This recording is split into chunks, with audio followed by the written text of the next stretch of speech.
Jeudi 25 mars 2021, vous êtes sur Canal 3, c'est votre journal de la mi-journée. Voici les titres de cette édition. Le président de la Haute Autorité de l'Audiovisuel et de la Communication s'adresse aux acteurs des médias. Il les invite à faire preuve de professionnalisme dans la couverture médiatique de la campagne électorale qui démarre demain, vendredi. Le directeur général de la pièce en visite de travail et de sensibilisation au sein de l'entreprise VIPPP. Objectif, échanger sur les activités de la structure et ses investissements pour les 2 prochaines années. Un nouveau-né dans le monde des associations au Bénin. Son nom, collectif des associations et groupements des artisans de l'arrondissement de Paou. Objectif, impulser une nouvelle dynamique dans le secteur de l'artisanat au Bénin. Voilà pour le sommaire. Bienvenue. Merci de nous suivre.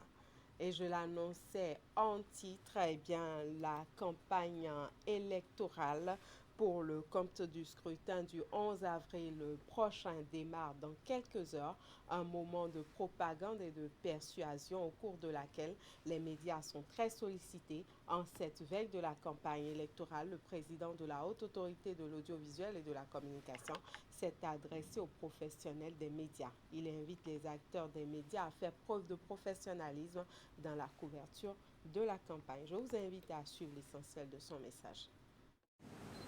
Demain, vendredi 26 mars 2021, débute la campagne médiatique relative à l'élection présidentielle. Chers professionnels des médias, nous sommes au thème de la période de pré-campagne. Au cours de l'évaluation de cette période, nous avons pu remarquer que les recommandations contenues dans la décision de pré-campagne ont été globalement suivies. Je vous en remercie et vous exhorte à maintenir le cap pour la période de campagne qui s'ouvre demain. Prenez besoin de rappeler que les professionnels des médias ont un rôle crucial à jouer pendant les élections. En effet, c'est dans cette période que la presse est fortement sollicitée. Il est donc important que les informations relayées soient au service de la paix. Je voudrais vous prier de traiter les informations avec professionnalisme. Il importe alors que l'objectivité et l'impartialité régissent la collecte, le traitement et la diffusion des informations. En cette période sensible, la HAC vous convie au respect de l'éthique et de la déontologie qui indique la voie royale à une élection pacifique. La HAC, en tant qu'instance de régulation, va jouer parfaitement sa partition à vos côtés pour que les dérapages soient évités. Chers acteurs de la presse, veillez à ne propager que des ondes positives. Et pour une élection présidentielle apaisée, la Fédération des associations des acteurs de la médecine traditionnelle du Bénin appelle à la culture de la paix. C'est à l'occasion d'une activité organisée hier mercredi. Le compte rendu est signé à Siongbon Kanya Siongbon et Henri Ganti. Dans leur sortie du mercredi 24 mars, les médecins traditionnels appellent à la paix. Le bureau de la Fédération des associations nationales des acteurs de la médecine traditionnelle du Bénin a entrepris de sensibiliser ses membres à la culture de la paix. Aussi, le bureau de la Fédération prône-t-il la non-violence en cette période électorale. Dans leur sortie du mercredi 24 mars à Cotonou, les médecins traditionnels appellent à la paix. Chers médecins traditionnels, soyez des vecteurs de la stabilité, de l'unité nationale. Ne laissez personne vous induire dans une erreur qui peut mettre à mal notre cohésion nationale. Nous sommes les mêmes du nord au sud, de l'est à l'ouest. La fédération insiste et recommande à ses membres d'adopter des comportements favorables à la paix. Et pour le président de la fédération, il est important de démontrer au monde entier que le Bénin reste et demeure le laboratoire de la démocratie. L'initiative est appréciée par les autorités. Réunir vos collègues pour leur parler de la paix en période électorale est une démarche citoyenne à encourager, car le scrutin présidentiel du 11 avril 2021 sera l'occasion pour les citoyens béninois de prouver à la communauté internationale que nous sommes une nation forte et responsable. À l'occasion, les médecins traditionnels ont jeté un regard sur la gestion du pays. En conclusion, ils ont estimé que les bases d'un développement durable sont en train d'être jetées depuis la cession au pouvoir du chef de l'État, Patrice Talon. Et les responsables et membres de l'Association pour la défense des consommateurs Bénin Santé et Suivi du consommateur appellent également à la paix à travers la ville de Cotonou. Le top des manifestations, fait essentiellement de séances de sensibilisation sur la paix, a été donné au carrefour Sika Toyota à Vedoko. Le compte rendu est signé Narcisse Alosse et Déon Pévi. Le carrefour Sika Toyota de Vedoko à Cotonou, transformé en une chapelle de prêche pour la paix, l'instant de la matinée de ce mercredi 24 mars 2021. L'initiative est de l'Association pour la défense des consommateurs, Bénin Santé et Suivi du consommateur. La paix, c'est aussi de la consommation. Et si la paix est menacée, cela peut compromettre aussi la consommation. C'est en cela, nous, organisations de consommateurs, en même temps qu'organisations de la société civile, nous avions estimé que nous avons notre rôle à jouer en ce moment-ci, puisque la paix, ce n'est pas l'affaire des politiques, ce n'est pas l'affaire des religieux, ce n'est pas l'affaire du gouvernement, mais c'est l'affaire de nous tous. Et très tôt ce matin, Ernest Baguidi et ses collaborateurs ont pris d'assaut cette porte d'entrée au centre-ville de Cotonou avec des pancartes contenant des messages de non-violence, le tout soutenu par cette fanfare. Pourquoi? Parce que le Bénin est connu pour cette convivialité en toutes choses. Nous clôturons avec nos danses, nos chants. Et les chansons véhiculent aussi des messages.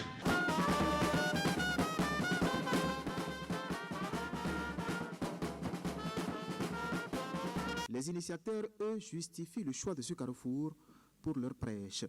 Ce carrefour, parce que c'est un carrefour très stratégique. Vous savez que tous ceux qui travaillent à Cotonou, la plupart viennent de Godomin, Calabi et environ. Donc, nous voulons les accueillir avec ces beaux messages de paix. Dans cette croisade contre la violence en cette période électorale au Bénin, Bénin Santé et Suivi du consommateur bénéficie du soutien de ce monsieur, beaucoup plus connu dans le monde artistique. Je suis là ce matin pour un acte citoyen. J'ai mon opinion, ma vision des choses que je défends acharnement. J'ai un candidat dans mon cœur, mais il y a un candidat en commun pour tous les enfants de ce pays, c'est la paix. Et c'est pour cette initiative de paix que je suis là ce matin, marquer notre opposition à la guerre, notre main tendue à tous nos compatriotes pour que nous allions dans la paix et dans la quiétude totale accomplir notre devoir citoyen le 11 avril prochain. C'est parti pour des semaines de sensibilisation pour la paix au Bénin.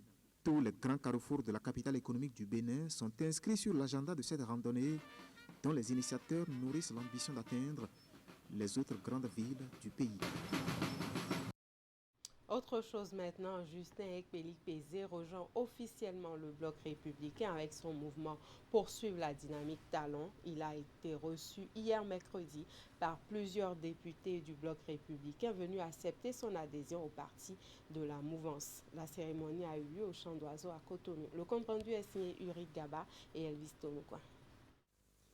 Après avoir démissionné du parti Restaurer l'Espoir, Justin Ekpeli-Pézé et son mouvement politique PDT font officiellement leur entrée dans la grande famille Bloc républicain. Le président du mouvement Poursuivre la dynamique Talon annonce déjà les couleurs de sa détermination. Nous venons avec des idées, nous venons avec des valeurs, nous venons surtout avec cœur et amour. Dans la vie et surtout en politique, rien n'est acquis d'avance. Rien n'est acquis définitivement. C'est la raison pour laquelle nous avons foi que main dans la main, avec méthode et pédagogie, nous allons relever tous les défis. Et nos difficultés tomberont comme des toiles d'araignée sur le chemin de l'éléphant. Cette nouvelle adhésion suscite au sein du Bloc républicain un sursaut d'orgueil, et de joie au regard de la qualité de l'homme qui fait son entrée. Tous les députés BR présents à la cérémonie reconnaissent la réputation de Justin Ekpeli-Kpese. C'est d'abord un homme de conviction. C'est un homme loyal. C'est un homme combatif et actif. Quand vous avez des hommes pareils dans vos rangs, vous faites tout pour ne pas les laisser partir. Le bloc républicain bombe le torse. Le bloc républicain prend des forces. Le bloc républicain gagne en qualité. Vous venez renforcer, vous venez impulser, vous venez servir à peu près d'incitateur de motivation dans les rangs du bloc républicain. Je vous invite alors, à partir de cet instant, à aller véritablement préparer vos maillots pour les mouiller complètement durant les 2 semaines à venir. Le mot d'ordre est lancé et c'est sous la bannière du cheval blanc cabré que Justin Ekpeli-Kpese et ses hommes seront désormais très actifs sur l'échiquier politique. Direction Porto-Novo maintenant avec Donald Jean-Claude Oussou qui est en communion avec la communauté Aoussa de Porto-Novo. Le ministre de l'Énergie qui est natif de la ville capitale a été convié à la cérémonie de sortie officielle de l'association des jeunes Aoussa de la ville et de ses environs. Et pour l'occasion, l'autorité ministérielle a été reçue par le roi de la communauté Aoussa vivant à Porto-Novo. Les détails dans son reportage de Narcisse Alossé. Donald Jean-Claude Oussou au Palais Royal Aoussa de Porto-Novo. Le ministre de l'Énergie, natif de la ville aux 3 noms, y est convié pour assister à la naissance d'un creuset, l'association des jeunes Aoussa de la ville capitale. L'objectif général de cette association n'est rien d'autre que le bien-être socio-économique et culturel des membres de l'association. Mais cela va au-delà, puisque ces membres de l'association vivent dans un milieu. Le milieu, c'est Porto-Novo. Donc, nous voulons participer au développement socio-économique de la ville de Porto-Novo. Participer au développement de la ville de Porto-Novo, et l'idée est loin de déplaire à l'hôte de marque. Porto-Novo est à nous tous. Que la tradition porto-novienne fait que depuis la nuit des temps, c'est la composition diverse qui fait la richesse de cette ville. J'ai en tête le nom d'un certain nombre de quartiers. Si je prends Tchabé-Commun, c'est des gens qui sont arrivés de Savet à l'époque, etc. C'est comme ça qu'on a construit cette ville. Et personne, je dis bien personne, ne peut discuter l'appartenance ou non d'une communauté dans cette ville.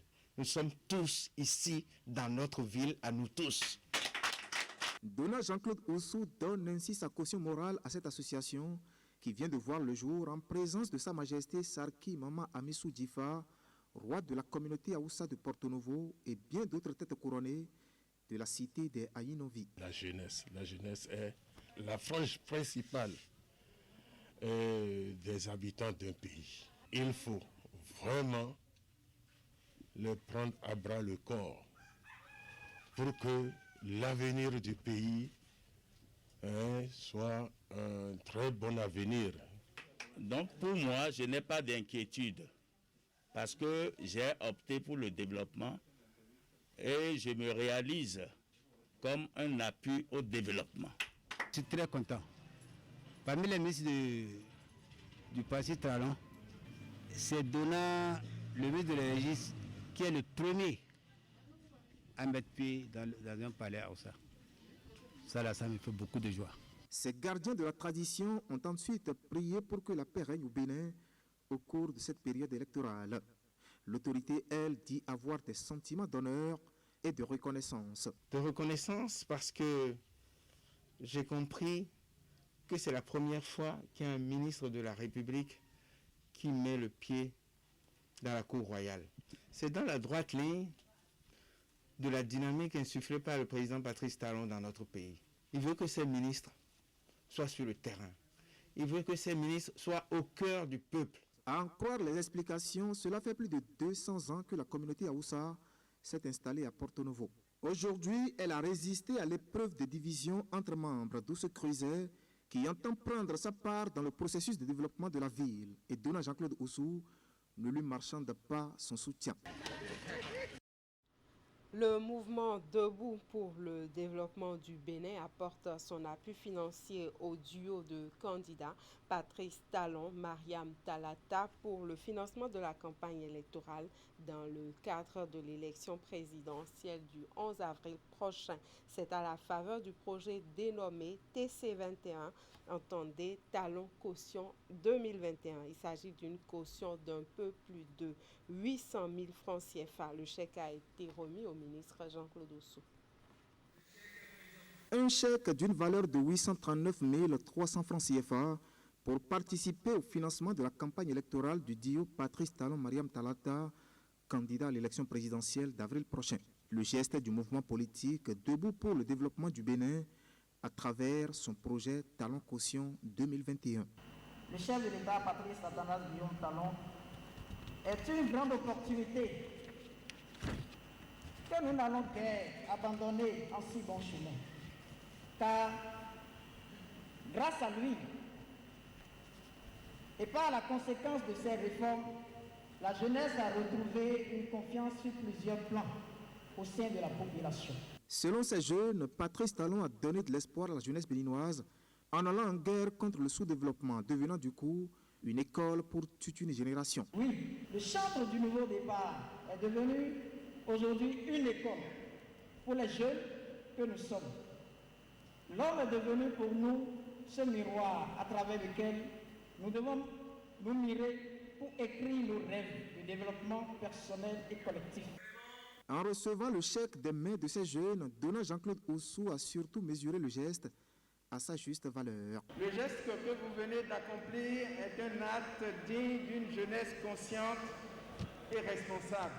C'est un choix que vous assumez en contribuant concrètement à travers vos deniers à l'édification de cet ordre nouveau que nous voulons désormais dans notre pays, traduit par ce que le président Patrice Talon a appelé la renaissance du Bénin.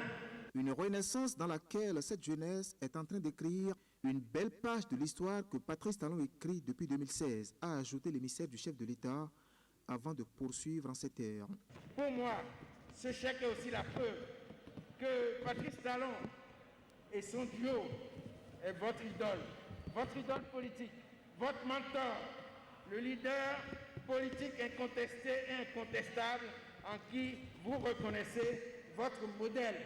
Il a pour finir rappelé à l'assistance que le principal enjeu de cette élection présidentielle, c'est le taux de participation.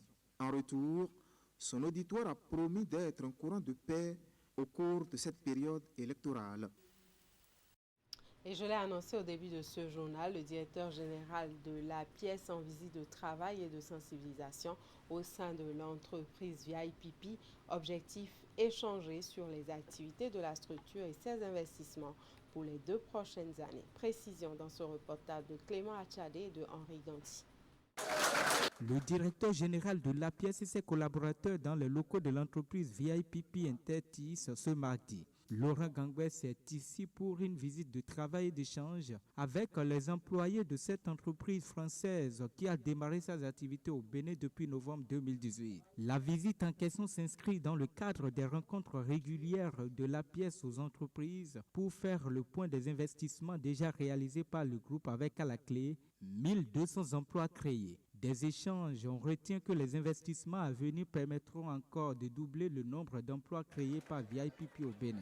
La directrice des ressources humaines s'est dite satisfaite de l'assistance et de l'accompagnement apporté par la pièce à son entreprise depuis son installation au Bénin. Parce qu'effectivement, c'est quelqu'un qui nous a accompagnés quotidiennement, un engagement total.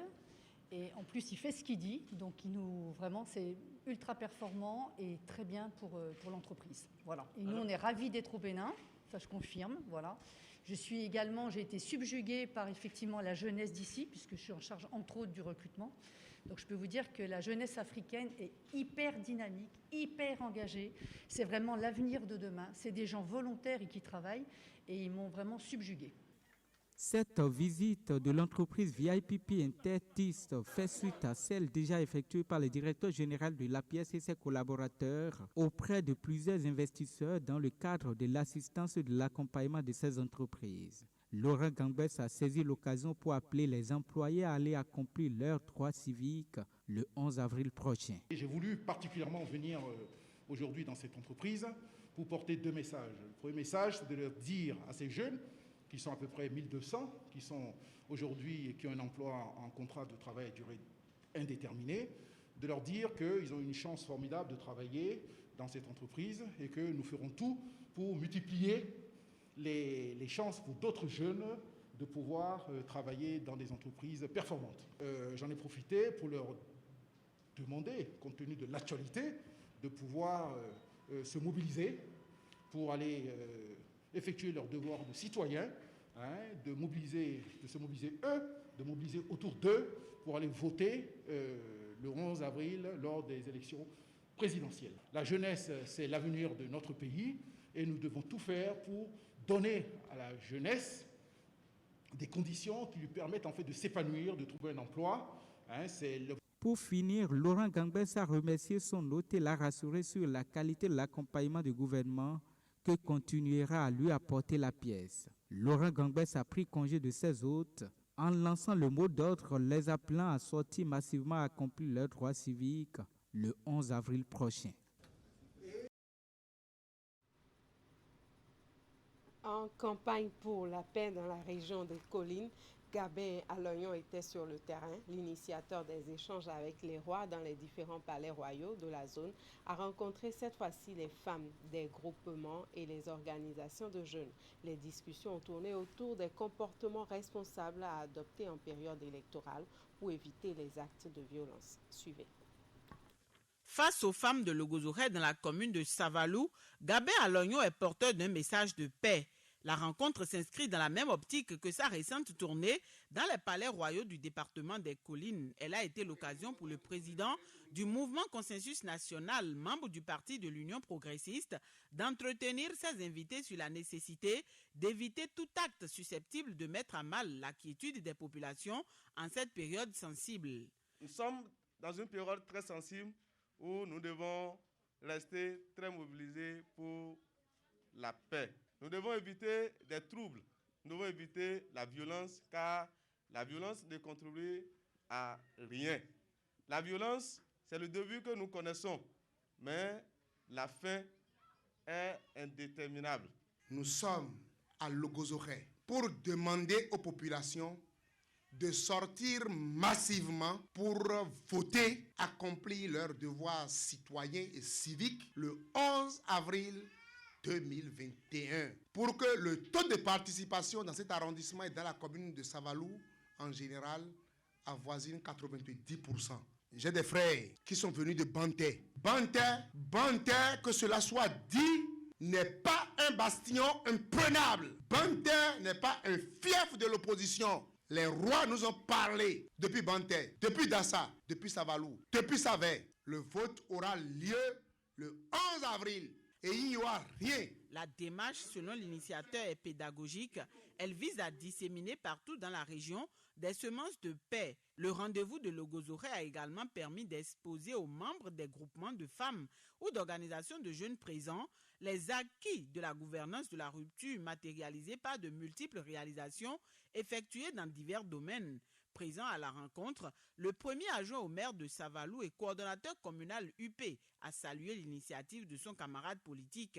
Ces échanges viennent selon lui à point nommé et méritent d'être réédités dans l'ensemble des hameaux. J'ai appris que le frère Gabin Aloyon est en train de mobiliser nos sœurs, nos mamans, nos frères de Logozoré et je me suis dit que je dois être ici pour le remercier, pour le féliciter pour cette tâche qui devrait être la tâche de tous les cadres de Logozoré, de tous les cadres de la commune de Savalou, sensibiliser nos sœurs, nos parents à la culture de la paix. Parce que dans tous les pays au monde, quand il y a élection, il y a toujours risque de troubles. C'est pour cela que nous devons demander à nos parents sommes en train de vous demander de ne pas céder aux provocations. Avant les débats, ces femmes et jeunes ont été conviés à une célébration eucharistique. À l'église catholique de Logozoré, Gabin Alognon et les siens ont prié pour demander les bénédictions de Dieu sur l'ensemble de la nation béninoise. Direction la mairie de Cotonou à présent, les conseillers municipaux se sont réunis pour la session ordinaire de la municipalité. Retour dans ce reportage sous l'ouverture de la session. Au menu de ces assises figure en bonne place la campagne pour l'élection présidentielle prochaine. Les conseillers municipaux, réunis en session ordinaire, la première au titre de 2021, ont à se pencher, entre autres sujets, sur le rôle de la municipalité de Cotonou en vue du bon déroulement de tout le processus. Notre session s'ouvre à quelques jours du démarrage de la campagne électorale comptant pour l'élection présidentielle. En effet, le 11 avril prochain, le peuple béninois est appelé à aller une fois encore aux urnes pour élire l'homme qui aura à conduire la destinée de notre cher pays pendant les 5 prochaines années. Je voudrais souhaiter que cette élection nous offre une fois encore l'occasion de prouver à la face du monde que notre pays est un havre de paix et un exemple de démocratie pour le monde entier. Outre le déroulement sans heurts ni éclat de la campagne qui démarre sous peu, en vue de la présidentielle, les rapports d'activité du maire et des commissions permanentes notamment seront soumis à l'appréciation des conseillers. Mesdames et messieurs, au cours de nos travaux, nous apprécierons le rapport d'activité du maire et ceux des commissions permanentes du conseil municipal au titre du premier trimestre de l'année 2021. Nous suivrons ensuite 2 communications. La première relative à la signature d'un accord de partenariat entre la commune de Cotonou et l'ONG Racine. La deuxième concerne la mise en place d'un comité ad hoc chargé du suivi de l'élection présidentielle au niveau de la mairie de Cotonou. Plusieurs autres dossiers et bien évidemment les questions diverses viendront meubler nos échanges. Le maire Luc Setoyi Atropo va par ailleurs plaider pour une conduite diligente des travaux, de manière à tenir compte de la nécessité pour les conseillers d'être présents sur le terrain par ces temps qui courent. Séance d'échange entre le ministre de l'Enseignement supérieur, de la Recherche scientifique et les enseignants de l'Université d'Abomey-Calavi. Au menu des échanges, les conditions de travail et le plan de carrière des enseignants. Le compte rendu est signé Oulia Tianoussi et Elvis Tonoukouin. Face à la ministre de l'Enseignement supérieur et de la Recherche scientifique, les enseignants de l'Université d'Abomey-Calavi. C'est une séance d'échange pour aborder, entre autres sujets, la situation des enseignants avec la question du reclassement, la qualité de l'enseignement et les responsabilités vis-à-vis des apprenants. Dans la note, il est dit que la décision préalable à celle-là, c'est une suspension. Et le mot est là. Ça voudra dire quoi? Qu'à la longue, la décision antérieure va reprendre encore cette loi. C'est une préoccupation. En fait, plagiat dans les labos. Je dis ça pour susciter des réactions. En fait, du plagiat dans les labos. Si véritablement il y a de la recherche, il devrait y avoir assez de brevets. La ministre de l'Enseignement supérieur, tout en félicitant ses collègues enseignants pour les efforts fournis, a apporté des éclaircissements à leurs différentes préoccupations. Vos préoccupations sont tombées dans les oreilles averties et nous allons devoir continuer la bataille avec ma chère collègue honorable députée pour voir comment nous pouvons toujours trouver des solutions à ces problèmes qui nous sont posés. Est-ce que le mot suspension vous empêche d'avancer maintenant? Sinon, avancez. Laissez suspension tranquille. Suspension va se préciser d'elle-même. Ce ne sont pas de recrutement. Il vaut mieux que nous soyons vraiment sûrs d'avoir trouvé, mobilisé tout ce qu'il y a comme information avant d'aller dans certains détails. Parce que ce qui se passe là-bas, vous ne le savez pas très bien. Deuxième chose sur la note, chers collègues. Nous devons pouvoir les apprécier avant de poser nos actes. La ministre de l'Enseignement supérieur a reçu pour l'occasion l'appui de sa collègue, l'honorable Sedami Medegan Fagla, pour qui les conditions de travail et le plan de carrière des enseignants est crucial. Ça pèse sur nos épaules en tant qu'enseignants, ça pèse sur les épaules du gouvernement et nous devons absolument dialoguer, avoir plus de dialogue entre les enseignants et le gouvernement afin de pouvoir mettre ensemble toutes nos capacités, tous nos efforts, toutes nos réflexions pour construire notre société. Parce que c'est ça, l'enseignement, c'est la construction d'une société. Nous donnons le meilleur de nous-mêmes dans des conditions qui ne sont plus les conditions qui devaient exister dans un milieu universitaire aujourd'hui. Éléonore Yahi Ladécan et tout le gouvernement sont conscients de l'importance de la ressource humaine que sont les enseignants. Vous savez que nous devons redoubler d'efforts pour montrer que nous avons tout ce qu'il nous faut, que nous savons faire beaucoup de choses. Et je sais que je peux compter sur vous parce que vous le faites très bien. La recherche de solutions aux différents problèmes est collective et la réflexion permanente et urgente, ajoutera la ministre de l'Enseignement supérieur. Il s'agira de voir comment redéfinir les rôles des uns et des autres. L'objectif est d'aboutir à une communauté assez responsable et assez avertie des actes nécessaires pour son évolution. Et après les enseignants, la ministre de l'Enseignement supérieur a également échangé avec les étudiantes sur la problématique du harcèlement sexuel en milieu universitaire, un phénomène qui préoccupe les autorités à divers niveaux et qui constitue un véritable frein pour l'avenir des étudiantes. Reportage. Au cœur de cette rencontre entre la ministre de l'Enseignement supérieur et les étudiantes de l'université d'Abomey-Calavi, le harcèlement sexuel en milieu universitaire. Une problématique qui préoccupe plus d'un au regard de la forte mobilisation. Nous avons voulu faire cette séance, mes chers enfants, pour mieux vous écouter, pour vous mettre dans les conditions optimales d'expression de vous-même. Je me suis permise d'interpeller Madame la ministre de l'Enseignement supérieur sur la question. Parce que trop, c'est trop. Qu'on dise que non, la fille, c'est un peu de sa faute. Si elle se fait harceler parce qu'elle est ci, parce qu'elle est ça, c'est quelque chose que je rejette avec violence. Ces filles qui subissent ça, ce sont nos filles, ce sont nos sœurs. Et pourquoi est-ce qu'on tolère que toute la société ferme les yeux? Pourquoi on n'en parle pas? Pourquoi on n'en parle pas? Pourquoi est-ce que nous nous taisons? C'est la question que je voudrais qu'on se pose. Occasion pour ces étudiantes d'étaler leurs différentes préoccupations sur le sujet. Quand une fille dénonce quelqu'un qui l'harcèle, quels sont les moyens qui nous rassurent que celui-ci sera poursuivi? En réponse à leurs inquiétudes, la ministre Éléonore Yahi Ladécan les encourage à dénoncer tout acte de harcèlement. Mes chers enfants, lorsque vous avez la possibilité de dénoncer, vous n'avez pas de raison d'avoir peur parce qu'on vient de vous démontrer que le cadre est là pour vous protéger. Mais il n'est pas totalement formalisé. Abondant dans le même sens, la ministre des Affaires sociales, venue soutenir sa collègue de l'enseignement supérieur, a rassuré les étudiantes que des mesures sont prises par le gouvernement pour que les auteurs soient désormais punis.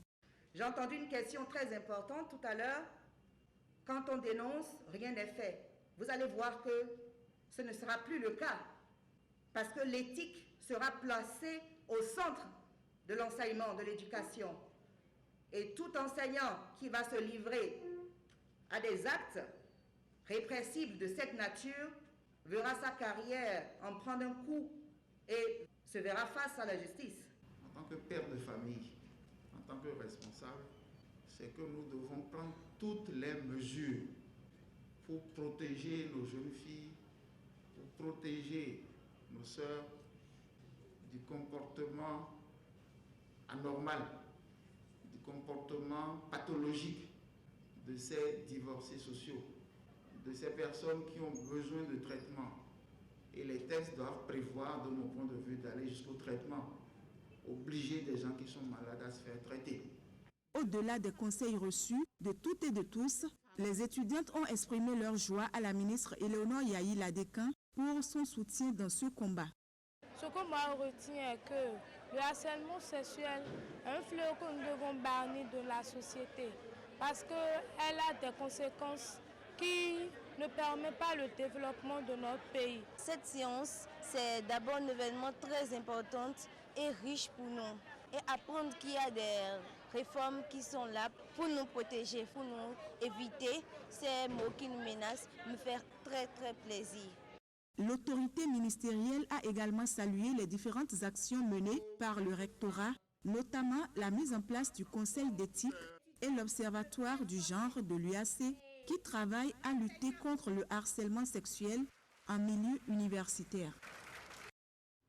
Pour finir maintenant, je propose de nous intéresser à l'Assemblée générale élective du collectif des associations et groupements des artisans de l'arrondissement de Paou. Objectif, impulser une nouvelle dynamique dans le secteur de l'artisanat. À l'occasion, le bureau directeur de l'association a été mis en place. Suivez.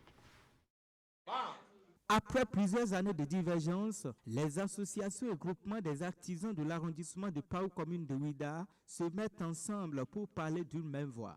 Ce mercredi, ils formalisent leur union sacrée à travers cette assemblée générale. Une assemblée générale consacrée à l'élection des membres du bureau et la mise en place d'une feuille de route devant conduire les actions de cette nouvelle organisation des artisans. La tenue de cette assemblée générale est aussi la preuve de l'attachement que ses membres ont pour le secteur de l'artisanat et surtout pour l'arrondissement de Paou. Le premier déchet sur lequel cette union veut poser son pinceau de nettoyage est la dépolitisation du secteur par certains acteurs. Et comme nos thèses ont bien dit que nous sommes apolitiques, et l'arrondissement de Paou étant la plus peuplée de tous les arrondissements de la commune de Ouidah, nous, les associations d'artisans de l'arrondissement de Paou, ont décidé ce jour, mercredi 24 mars 2021, de prendre notre destin en main. Sur ce, nous avons jugé bon de mettre sur pied le bureau collectif des artisans de l'arrondissement de Paou pour accompagner le développement de la commune de Ouidah, sans oublier l'arrondissement de Paou qui est le nôtre. Au terme des concertations de l'Assemblée générale, Séraphin Aguirano a été élu président de l'Association des collectifs et groupements des artisans de l'arrondissement de Paou. Devant ses pairs, il a pris l'engagement de travailler à réunir les artisans issus des différents villages de Paou pour mieux faire face aux maux qui minent l'artisanat dans la localité. Ceci à travers ce serment rempli de promesses et qui retrace les défis de l'artisanat dans l'arrondissement de Paou. Nous avons beaucoup de difficultés dans le secteur de l'artisanat. Déjà au niveau de la formation ou de l'apprentissage, nous devons revoir beaucoup de choses. L'autre problème fondamental, c'est bien la division. Nous allons dès les tout prochains jours nous mettre au travail pour corriger tout ça. Si nous parvenions à faire cela, nous allons contribuer au développement de notre arrondissement et même de notre commune.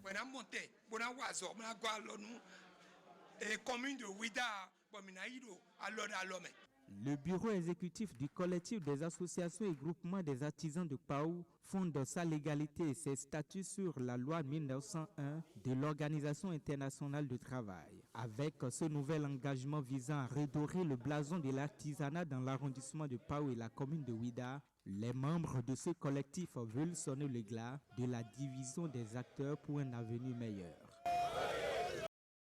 Et voilà qui vient mettre un terme à ce journal. Toute l'équipe qui m'accompagne vous remercie pour votre attention et votre fidélité.